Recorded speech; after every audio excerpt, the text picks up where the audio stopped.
नमस्कार, India voice देख रहे हैं। मैं हूं आपके साथ दीक्षा चौधरी। सीधे आपको लिए चलते विकासनगर, जहां पर सीएम पुष्कर सिंह धामी कृष्णधाम का शिलान्यास कर रहे कार्यक्रम में शामिल है। इस दौरान कार्यक्रम में उनके साथ कई नेता भी मौजूद हैं। तो सीधे तस्वीरें आपको विकासनगर की दिखा रहे हैं, जहां यमुना घाट और जमुना कृष्णधाम का शिलान्यास कार्यक्रम में सीएम पुष्कर सिंह धामी मौजूद है। प्रकल्प शुरू होने चाहिए, शायद मां यमुना ने ही हमसे कहा होगा। महाभारत का लाक्षागृह लाखा मंडल भी यही है, यहाँ से लगभग 40-50 किलोमीटर दूर होगा। जमुना जी भगवान कृष्ण की चौथी पटरानी है, ये हमारे सनातन ग्रंथों में है। अभी कह रहे थे, किसी ने कहा यहाँ से कि भगवान शनिदेव उनकी बहन के रूप में भी, यम के उसमें भी अनेकों ऐसी मान्यताएं हैं जिनके बारे में जितने विस्तार से कहा जाए उतना कम है। हमारा सौभाग्य है कि आज हमारी जमुना जी का अटूट रिश्ता भगवान कृष्ण के साथ है और आज जन्माष्टमी का पर्व भी है। जब भगवान पैदा हुए थे तो उस समय घनघोर बारिश हो रही थी और वासुदेव जी जब अपने कंधे पर भगवान श्री कृष्ण को जमुना जी को पार करा रहे थे, तो जमुना जी ने जैसे ही भगवान कृष्ण जी के पांव छुए, उन्होंने वासुदेव जी को पार करने का रास्ता दे दिया। आप सब भली भांति जानते हैं आज जन्माष्टमी है और जमुना जी ने हमें सबको अपने पास बुलाया है और इसीलिए हम सब लोग आज यहाँ पर आए हैं। जमुना जी हमारी आस्था और विश्वास है। इसी जमुना जी के हरिपुर के किनारे कालपी ऋषि ने सैकड़ों साल तपस्या की है। इसी जमुना जी के किनारे दशमेश जो गुरु गोविंद सिंह जी ने भी धर्म युद्ध की दीक्षा ली और उसके बाद उन्होंने खालसा पंथ की स्थापना की। ये कई मायनों में हमारे लिए ऐतिहासिक भी है, कई मायने में महत्वपूर्ण भी है। और मैं कहूँ यहीं से अश्वमेध यज्ञ हुए पावन धरती है जिसका महत्व हम सबको कहीं न कहीं समझना चाहिए कि इसका कितना बड़ा महत्व है। जमुना जी देवभूमि उत्तराखंड की देवी है, इन्हें मान सम्मान देना हम सबका पहला कर्तव्य होना चाहिए। मैं आप सबसे कहूंगा कि हम सबका पहला कर्तव्य इस रूप में जरूर होना चाहिए। और देवभूमि उत्तराखंड के मुख्य सेवक के नाते मेरा संकल्प है कि हम सब मिलकर जमुना जी के मान सम्मान को, उनके वैभव को वापस लाएंगे। हरिपुर को भी वो सम्मान और वो मैं कहूँ एक विस्तार रूप देने का काम हम सबको करना है। यह आज के भगवान श्री कृष्ण के जन्मोत्सव के दिन पर, भगवान योगेश्वर के जन्म दिवस के अवसर पर हम सबको संकल्प लेना है। हम जाने अनजाने में भूल गए थे, यहाँ हरिपुर में पावन घाट का प्रथम चरण के निर्माण का काम आज से शुरू होगा, जिसके बारे में अभी बताया। घाट अभी बहुत लंबा और सुंदर बनेगा और हमारी आदरणीय रानी साहिबा, हमारी सांसद जी निश्चित रूप से इसके लिए पूरी दिल्ली में हमारी सब पैरवी करेंगी और हम लोग इस काम को जो आगे बढ़ा रहे हैं वो काम पूरा करवाने का काम आपके माध्यम से भी होगा। जमुना जी आप सभी के आराध्य हैं। हरिपुर के स्थानीय लोग, सभी लोग माँ जमुना जी पर आस्था रखते हैं। इस क्षेत्र में इस घाट के बनने से ये घाट का पहला चरण शुरू हो रहा है और पहले चरण के लिए हमने धनराशि की व्यवस्था कर दी। माँ जमुना जी के आशीर्वाद से कोई परेशानी नहीं हुई और जैसे ही हमने इसका प्रस्ताव रखा, सब लोग आगे बढ़कर आ गए। नमामि गंगे का प्रोजेक्ट भी भारत सरकार को भेजा जा रहा है, लेकिन जो भी धनराशि लगेगी उस धनराशि को खर्च करने में, उस राशि को स्वीकृत करने में हम तनिक सी भी चिंता नहीं करने वाले हैं, तनिक सा भी संकोच नहीं करने वाले हैं। हम उसको आगे बढ़ाएंगे क्योंकि इससे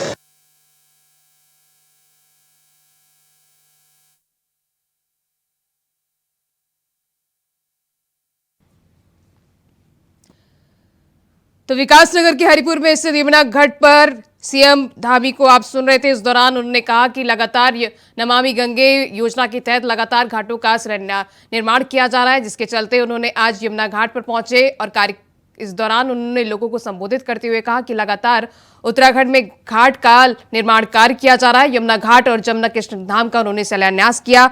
इस दौरान लोगों ने उनका स्वागत किया। आपको बता दें, मुख्यमंत्री पुष्कर सिंह धामी यमुना के घाट पे जब पहुंचे तो उस दौरान उन्होंने पूजा कर आरती की। मुख्यमंत्री ने यहां नए हरिपुर घाट का शिलान्यास किया। इसके बाद उन्होंने रामलीला ग्राउंड पर जनता को संबोधित किया और आपको बता दें, संबोधित करते हुए उन्होंने कहा कि लगातार उत्तराखंड में यमुना घाट का निर्माण किया जा रहा है, जिसके चलते नमामि योजना के तहत घाटों का निर्माण किया जा रहा है, जिसके तहत 5 करोड़ से अधिक की राशि इसके लिए आवंटित की गई है।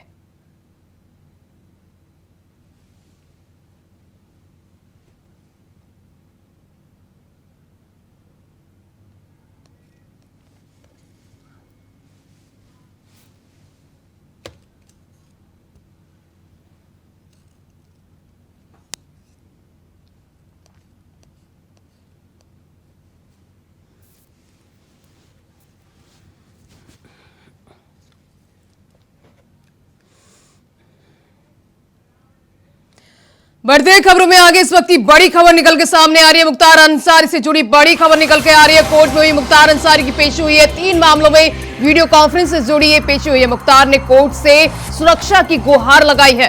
बांदा जेल प्रशासन पर उन्होंने गंभीर आरोप लगाए। मुख्तार अंसारी ने बांदा जेल प्रशासन पर गंभीर आरोप लगाए, जिसके चलते उन्होंने मुख्तार अंसारी ने न्यायाधीश से जेल में हत्या की आशंका जताते हुए कोर्ट से सुरक्षा की गुहार लगाई है। अहम जानकारी आपके साथ साझा कर रहे हैं। वीडियो कॉन्फ्रेंस के जरिए कोर्ट में मुख्तार अंसारी की पेशी हुई। इस दौरान मुख्तार अंसारी ने कोर्ट से सुरक्षा की गुहार लगाई है। 3 मामलों में वीडियो कॉन्फ्रेंस के जरिए मुख्तार अंसारी की पेशी हुई थी। माफिया मुख्तार अंसारी की विशेष न्यायाधीश दिनेश चौरसिया की अदालत में 3 मामलों में वीडियो कॉन्फ्रेंस से पेशी हुई थी। इस दौरान मुख्तार अंसारी ने जेल में हत्या की आशंका जताते हुए कोर्ट से सुरक्षा की गुहार लगाई है। उसने सोनभद्र में ट्रांसफर होकर बांदा जेल से आए एक सिपाही से खुद को जान का खतरा बताया है। आरोप लगाया कि जेल प्रशासन उससे मिलकर उसकी हत्या करवा सकता है। मुख्तार अंसारी ने वैजनाथ महाविद्यालय सरवा को विधायक निधि से लाखों रुपए दिए थे। जांच में विद्यालय की खतौनी फर्जी पाई गई थी। तो इस मामले में मुख्तार अंसारी समेत विद्यालय के प्रबंधन और अन्य आधा दर्जन लोगों को आरोपित बनाया गया है। वहीं कोर्ट के दौरान पेशी हुई। इस दौरान मुख्तार ने कोर्ट से सुरक्षा की गुहार लगाई है। उसने अपनी जान का खतरा बताया है। बांदा जेल प्रशासन पर ये गंभीर आरोप लगाए हैं। इस वक्त की अहम जानकारी आपके साथ साझा कर रहे हैं। तो मुख्तार अंसारी से जुड़ी बड़ी खबर। 3 मामलों में वीडियो कॉन्फ्रेंस के जरिए मुख्तार अंसारी की पेशी हुई। इस दौरान उन्होंने जेल प्रशासन पर गंभीर आरोप लगाए। इसके साथ ही सिपाही पर अपनी जान का खतरा बताया है। तो आपको बता दें, कोर्ट में 3 मामलों में मुख्तार अंसारी की वीडियो कॉन्फ्रेंस के जरिए पेशी हुई थी। इसके साथ ही अन्य मामले में लाइसेंस का मामला पंजीकृत होने के बाद भी सभी आरोपियों व गैंगस्टर का मामला दर्ज किया गया था। इस मामले में सबूत के लिए अगली तारीख 20 सितंबर तय कर दी गई है। तो वहीं अब 3 मामलों में कोर्ट की पेशी हुई। इस दौरान मुख्तार अंसारी ने अपनी जान का खतरा बताया है। कोर्ट से सुरक्षा की गुहार लगाई है। आरोप लगाया कि जेल प्रशासन मिलकर उसकी हत्या करवा सकता है। तो मुख्तार अंसारी ने वैजनाथ महाविद्यालय सरवा को विधायक निधि से लाखों रुपए दिए थे। जांच में विद्यालय की खतौनी फर्जी पाई गई। इस मामले में मुख्तार अंसारी समेत विद्यालय के प्रबंधन और अन्य आधा दर्जन लोगों को आरोपित बनाया गया है। तो इस वक्त ये अहम जानकारी आपको बता रहे हैं। माफिया मुख्तार अंसारी की विशेष न्यायाधीश दिनेश चौरसिया की अदालत में 3 मामलों में वीडियो कॉन्फ्रेंस के जरिए पेशी हुई थी। इस दौरान मुख्तार अंसारी ने जेल में हत्या की आशंका जताते हुए कोर्ट से सुरक्षा की गुहार लगाई है। तो वहीं इस खबर पर ज्यादा जानकारी के लिए हमारे संवाददाता संदीप कुमार बांदा से लाइव जुड़ चुके हैं। संदीप, उस माफिया को डर सता रहा है एक सिपाही से जिसने न जाने कितने पारिवारिक को बर्बाद करने का आरोप लगाया है। जी, ये तो सही कह रहे हैं। तो उस माफिया को अब मौत का डर सता रहा है। बांदा जेल में जब से बंद है। असल बात है, जो मौत का डर है मुख्तार के अंदर तब से पैदा हुआ है जब से पुलिस के द्वारा अतीक अहमद को अतीक अहमद की हत्या कर दी गई थी। उसके बाद से लगातार मुख्तार अंसारी को जो बांदा जेल में बंद है उसको मौत का डर सता रहा है। और लगातार मुख्तार अंसारी की अगर बात करें तो मुख्तार अंसारी लगातार यहाँ पे अपने परिजनों से और वकीलों से लगातार ये शिकायत करता आ रहा है कि मेरी जेल के अंदर तबीयत खराब रहती है, उसका मेरे जेल के प्रशासन के द्वारा मेरा सुचारू रूप से इलाज नहीं कराया जा रहा है, और मेरी कोई भी प्रकार की सुरक्षा नहीं की जा रही है। तो संदीप, मुख्तार अंसारी का एक जमाने में तूती बोलती थी, आज उस मुख्तार अंसारी को एक सिपाही से हत्या का डर सता रहा है, जिसके चलते कोर्ट से उसने सुरक्षा की गुहार लगाई है। वहीं लगातार यूपी सरकार माफियाओं के खिलाफ लगातार काम कर रही है, जिसके चलते माफियाओं को अपनी जान का डर सता रहा है। देखिए, बिल्कुल सही है बात।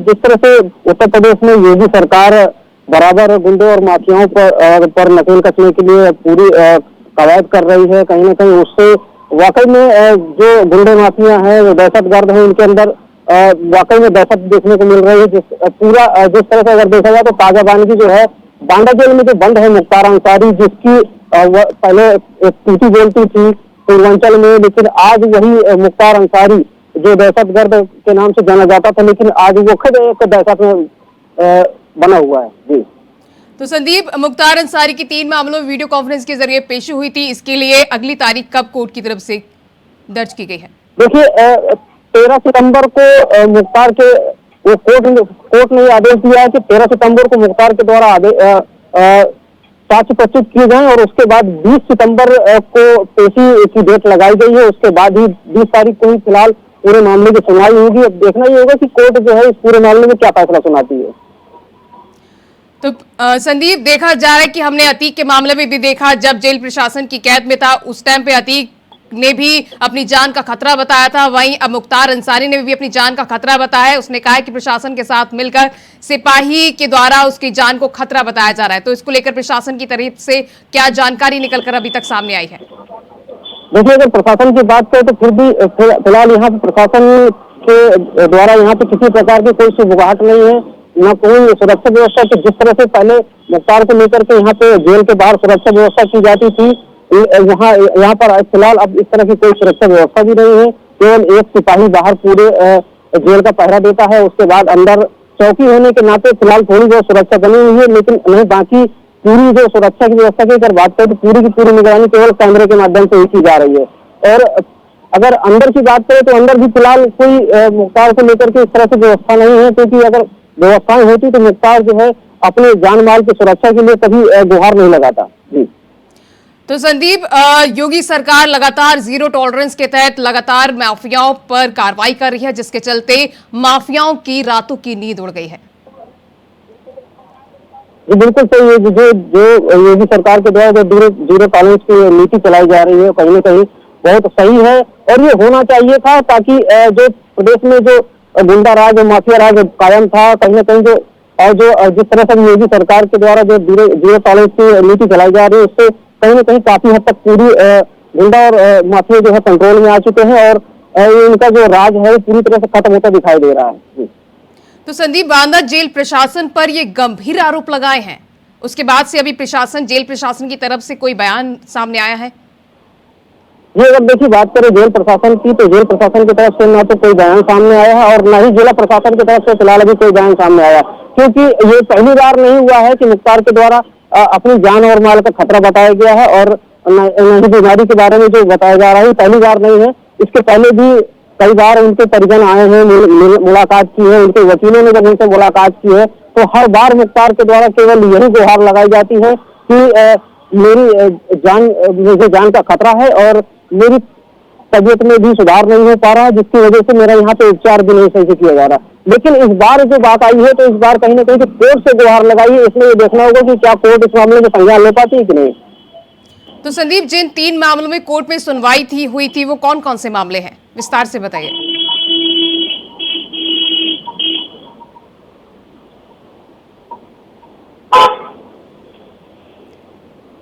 संदीप, आपको मेरी आवाज आ पा रही है? तो संदीप से हमारा कनेक्शन टूट गया है, दोबारा संपर्क साधने की कोशिश करेंगे। तमाम जानकारी साझा करने के लिए संदीप आपका बहुत बहुत शुक्रिया। तो आपको बता दें, कोर्ट में मुख्तार अंसारी की पेशी हुई, इस दौरान मुख्तार अंसारी ने कोर्ट से सुरक्षा की गुहार लगाई है। तो वीडियो कॉन्फ्रेंस के जरिए 3 मामलों में मुख्तार अंसारी की कोर्ट में पेशी हुई थी, जिसके चलते मुख्तार अंसारी ने कोर्ट से सुरक्षा की गुहार लगाई है। आपको बता दें, बांदा में सिपाही के चलते उस मुख्तार अंसारी ने सिपाही के खिलाफ अपनी जान का खतरा बताया है। बढ़ते खबरों में आगे पलवल से अहम जानकारी निकल के सामने आ रही है। साइकिल यात्रा मेवाल के लिए रवाना हो गई है। केंद्रीय मंत्री कृष्णपाल गुर्जर ने हरी झंडी दिखाई है। तो नशे के खिलाफ निकाली जा रही साइकिल यात्रा जिले में जाकर लोगों को जागरूक कर रही है। प्रदेश को बनाया जाएगा नशा मुक्ति। तो आपको बता दें, केंद्रीय मंत्री कृष्णपाल गुर्जर ने हरी झंडी दिखाई है। नशे के खिलाफ ये साइकिल यात्रा निकाली जा रही है, जिसके चलते पलवल पहुंची है साइकिल यात्रा। तो उत्तराखंड में आपको बता दें, करनाल से हरियाणा के सभी शहरों के लिए रवाना हुई है साइकिल यात्रा, जो पलवल पहुंची है। वहीं साइकिल यात्रा लगातार कई जिलों से गुजरते हुए फरीदाबाद, पाली, बल्लभगढ़ सहित विभिन्न गांवों से गुजरकर पलवल जिला पहुंच चुकी है। साइकिल रैली नशा मुक्ति हरियाणा के संदेश के साथ प्रदेश के सभी जिलों में जाएगी। इसके साथ ही आपको बता दें, पदाधिकारी को निर्देश दिया गया है। फरीदाबाद में साइक्लोन के दौरान जगह जगह नशे के खिलाफ भव्य सांस्कृतिक और अन्य गतिविधियां आयोजित की जाएंगी। इसके साथ ही जिला में पंचायती राज जनप्रतिनिधियों ने जिला पार्षदों, सरपंचों, स्वयंसेवी संस्थाओं और सामाजिक संगठनों, स्कूलों, कॉलेजों के अधिकारियों के लिए भी इस जुड़ी से संस्थाओं को आह्वान किया गया है कि समाज में नशे की प्रवृत्ति से छुटकारा दिलाने और युवा पीढ़ी को नशे की लत से बचाने के लिए हर वर्ग का सहयोग जरूरी है। तो जिसके चलते साइकिल यात्रा मेवात के लिए रवाना हो गई है।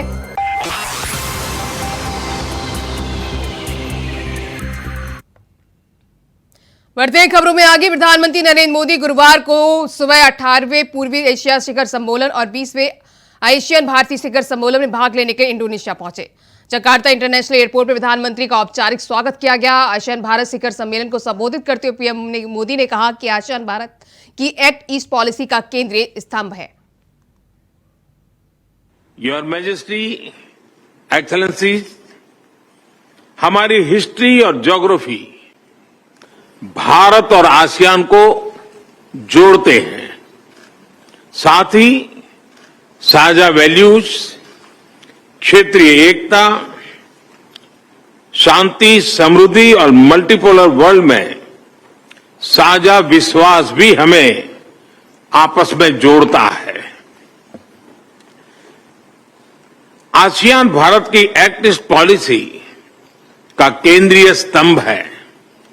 भारत आसियान सेंट्रलिटी और इंडो पैसिफिक पर आसियान के आउटलुक का पूर्ण समर्थन करता है। पिछले वर्ष हमने भारत आसियान फ्रेंडशिप ईयर मनाया और आपसी संबंधों को एक कॉम्प्रिहेंसिव स्ट्रेटेजिक पार्टनरशिप का रूप दिया।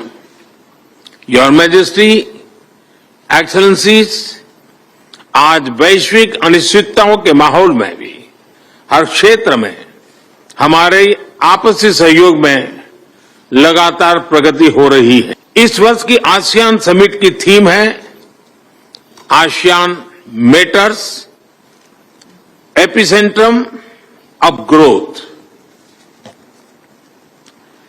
आसियान मैटर्स क्योंकि यहां सभी की आवाज सुनी जाती है, और ASEAN is epicentrum of growth क्योंकि वैश्विक विकास में आसियान क्षेत्र की अहम भूमिका है। वसुधैव कुटुंबकम, one earth, one family, one future की यही भावना भारत की G20 अध्यक्षता की भी थीम है। हिस्ट्री और ज्योग्राफी भारत और आसियान को जोड़ते हैं। साथ ही साझा वैल्यूज, क्षेत्रीय एकता, शांति, समृद्धि और मल्टीपोलर वर्ल्ड में साझा विश्वास भी हमें आपस में जोड़ता है। आसियान भारत की एक्ट ईस्ट पॉलिसी का केंद्रीय स्तंभ है। भारत आसियान सेंट्रलिटी और इंडो पैसिफिक पर आसियान के आउटलुक का पूर्ण समर्थन करता है। भारत के इंडो पैसिफिक इनिशिएटिव में भी आसियान क्षेत्र का प्रमुख स्थान है। टीएमसी सांसद रेन ओब्रायन ने दिल्ली पुलिस को एक पत्र लिखा है। इस पत्र में उन्होंने लिखकर दिल्ली में 3 स्थानों पर विरोध प्रदर्शन करने की अनुमति मांगी है, जिसमें 2 अक्टूबर 3 अक्टूबर को मनरेगा योजना के तहत मंजूरी से वंचित पश्चिम बंगाल के श्रमिकों को शामिल करते हुए लोधी स्टेट यानी केंद्रीय मंत्री गिरिराज सिंह के आवास, कृषि भवन और जंतर मंतर पर प्रदर्शन करने की अनुमति मांगी गई है, जिसको लेकर पश्चिम बंगाल सरकार से मंत्री शशि पांजा ने भी कहा है कि बंगाल विधानसभा चुनाव हराने के बाद भाजपा और केंद्र सरकार ने बंगाल की जनता से बदला लिया है।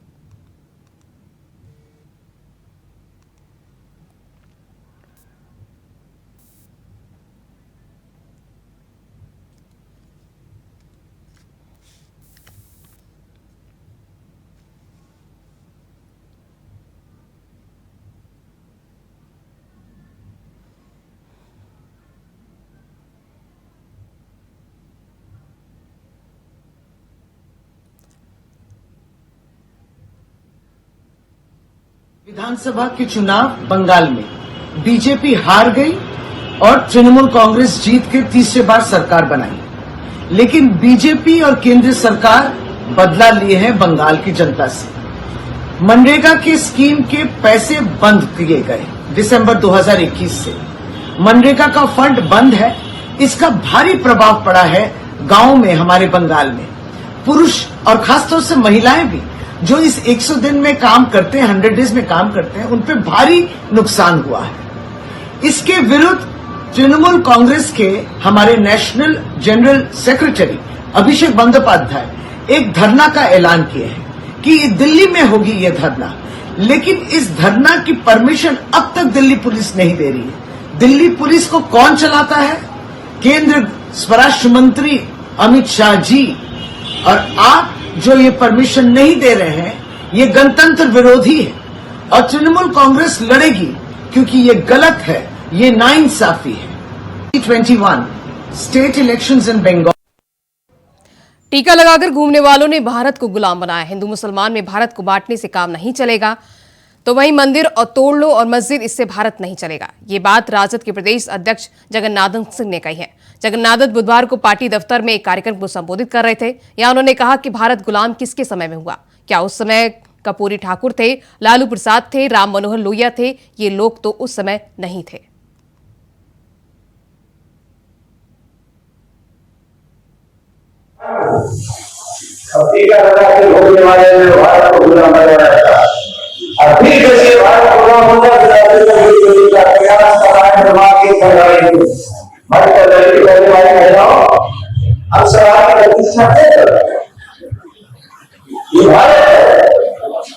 और जो नहीं किसी आता है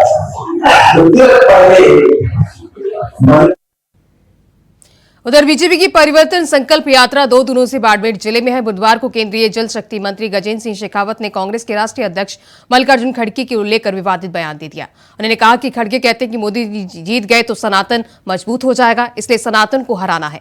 शेखावत ने कहा कि तेरा बाप खिलजी आए थे, गौरी आए थे, यजबी आए थे, लेकिन सनातन धर्म को नहीं मिटा सके।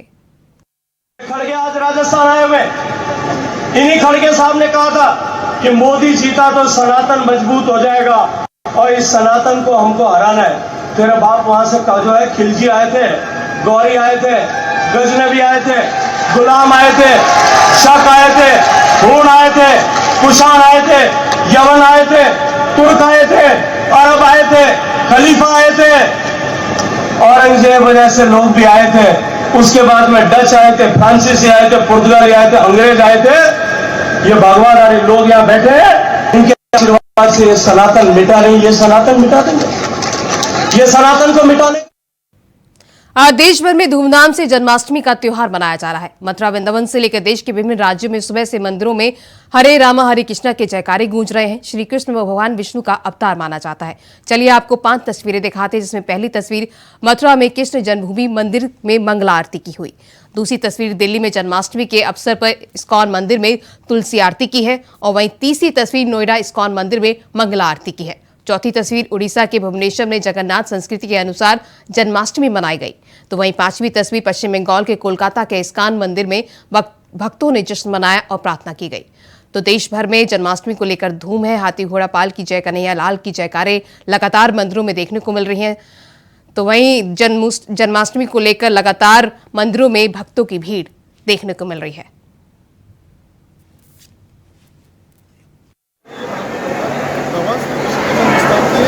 जहाँ पर पूरी भव्यता के साथ भागवत धर्म के मंदिर है, उसको सजाया है। प्राचीन मंदिर है। आपको बता दें कि चंद्रयान के जो डायरेक्टर है एस सोमनाथ, उनके नाम पर ही इस पुष्प बंगले को सजाया गया। साथ ही साथ तो फिलहाल इस बुलेटिन में बस इतना ही। खबरें लगातार जारी है। नमस्कार।